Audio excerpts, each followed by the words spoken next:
지난 시간에 본 것처럼 다윗과 이스라엘의 행위는 하나님의 진노를 사는 큰 죄였습니다.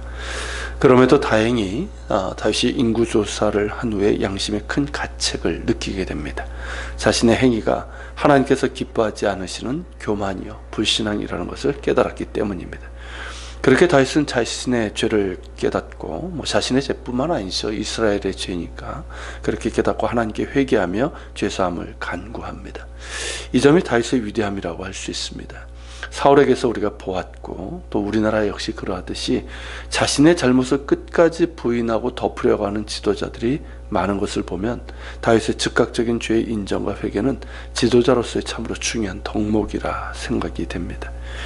다윗이 그렇게 회개와 제사함의 간구를 한 다음 날 아침에 하나님의 말씀이 선지자 가세에게 임하게 됩니다.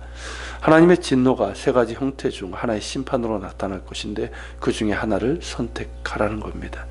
이스라엘 땅에 7년 기근이 드는 것을 감수하든지 왕이 원수들에게서 쫓겨 석 달 동안 도망다니는 재난을 당하든지 사흘 동안 이 땅에 전염병이 임하는 것, 이 셋 중에 하나를 택하라는 겁니다.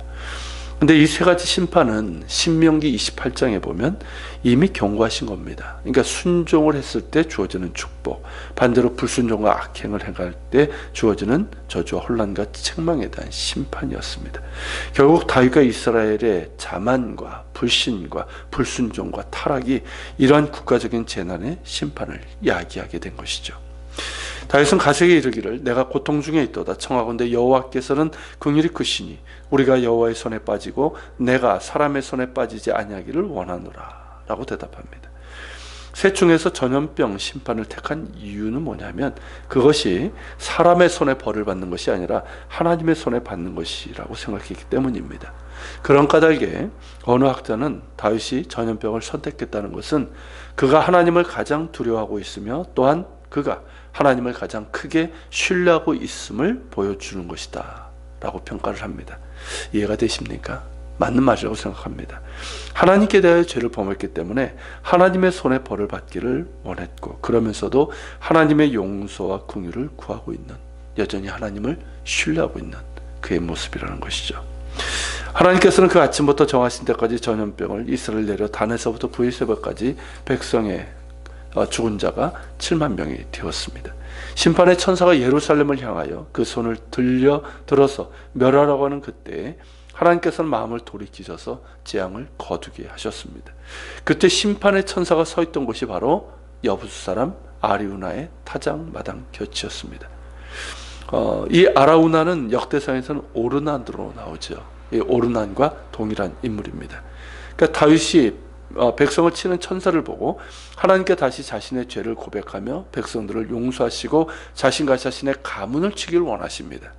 그러니까 왕이 자신의 잘못 때문이니까 이 백성을 용서해달라고, 더 이상 이 백성은 치지 말아달라고 그렇게 진심 어린 회개와 용서를 간구하고 있는 것이죠. 백성을 긍휼히 여기는 지도자의 마음을 또 엿볼 수가 있습니다.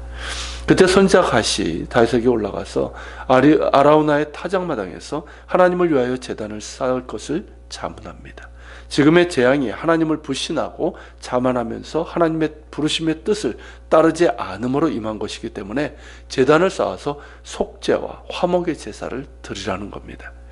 선지자 갓의 조언에 따라 다윗은 아라우나의 타작마당에 올라가 제단을 쌓고자 할 때 아라우나는 희생제물을 포함한 모든 것을 왕이 원하는 대로 쓸 것을 그렇게 제안하죠. 그러나 다윗은 값을 지불하고 그 땅과 희생제물을 사서 제단을 쌓고 번제와 화목제를 드리게 됩니다. 그때 다윗이 지불한 값이 은 50세켈로 나오는데요. 같은 내용을 기록하고 있는 역대상 21장에 보면 금 600세켈로 나옵니다.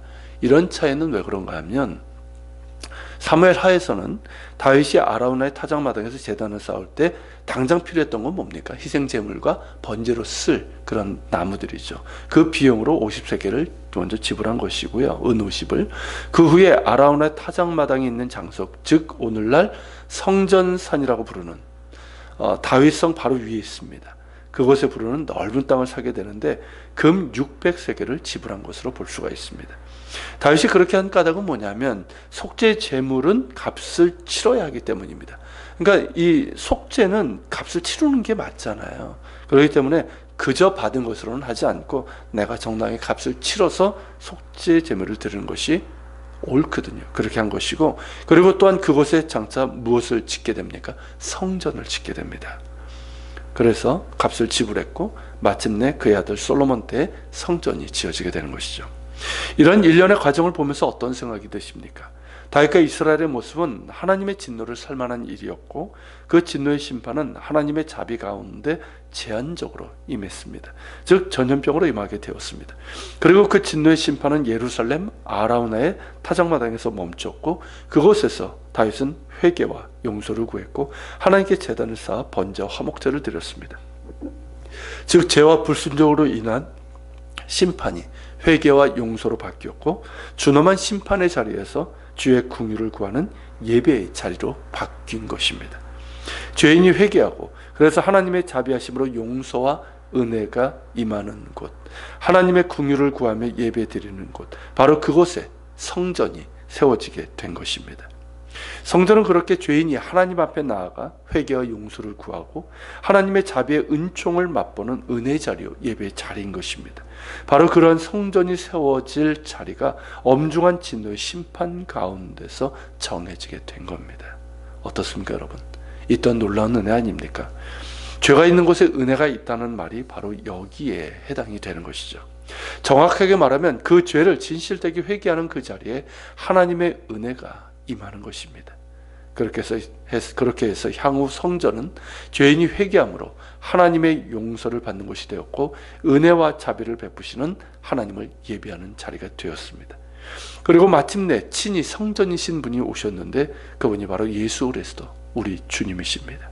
주님 자신이 성전이 되셨고, 그래서 모든 죄인이 예수 이름 앞에 그 죄를 고백할 때 용서를 받는 것이고, 예수님 안에서 하나님 앞에 나아갈 수 있는 은혜를 받을 수 있는 것이죠.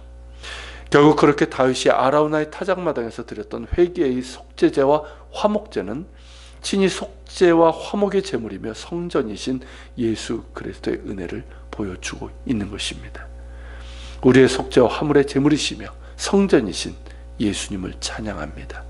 오늘도 성전이신 예수님 안에서 하나님의 보좌 앞으로 나가 긍휼하심과 때를 따라 돕는 은혜를 구할 수 있기를 소망합니다. 같이 기도하겠습니다. 오늘 말씀을 기억하면서 기도합시다. 다윗과 이스라엘 백성들의 죄, 그래서 그 죄에 대한 진노의 심판이 임했던 그곳에서 또 죄를 깨닫고 회개하며 용서를 구할 때 하나님께서 용서해 주시고, 또 그 제단을 쌓음으로 하나님을 예배했던 그곳에 성전이 세워지게 됩니다. 하나님의 크신 은혜를 우리가 보게 되는데, 주님, 그 모든 것이 예수님 안에서 이루어졌습니다. 주님, 예수 그리스도 안에서 우리가 죄를 회개하며 용서의 은혜를 받게 하여 주시고, 또 하나님을 온전히 사랑하며 예배하는 예배자가 되게 하여 주옵소서. 성전이신 주님, 우리가 주님 안에서 주님 앞에 나아갑니다. 우리 기도하며 주님 앞에 나아갑시다.